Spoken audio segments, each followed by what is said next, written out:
My 5 p.m. partner, Glenda Lewis, out in Royal Oak, talking with voters who are still undecided. And what are they telling you, G?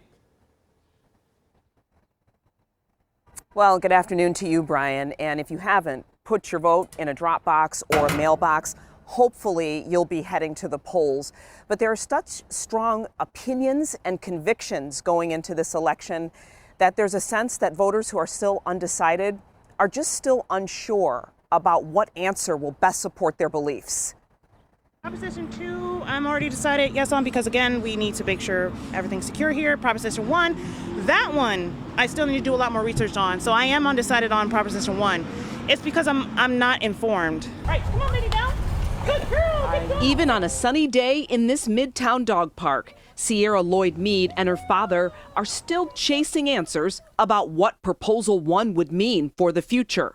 I'm 28 years old, and Generation Z, Millennials, and Alpha, we're doing our best to do more research because who isn't sick of false information? Are you decided or undecided, or where are you? For me, I would say mostly decided. I think just need to do a little bit more research on some certain positions, but I think some of the bigger racers mostly decided. I need to go find their website and things like that. But yeah, I just need to do a couple of research, plan on voting early in person. Typically, undecided voters make up a percentage that could make or break a final decision on a frontrunner.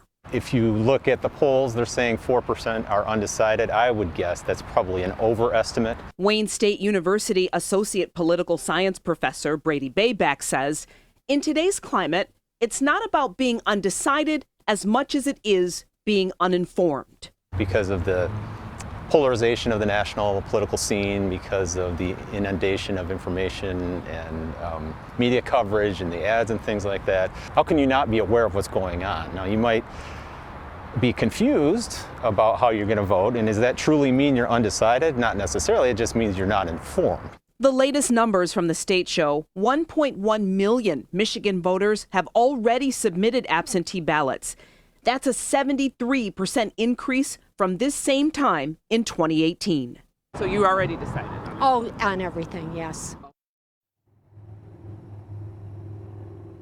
And a week from today, voters will be going to the polls. And if you have any more questions or need any more information about proposals or who's who on your ballot, we have that for you, a complete voter guide on our website, WXYZ.com.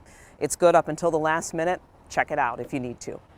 I'm live in Royal Oak. Glenda Lewis. Brian, back to you. All right, G, thank you.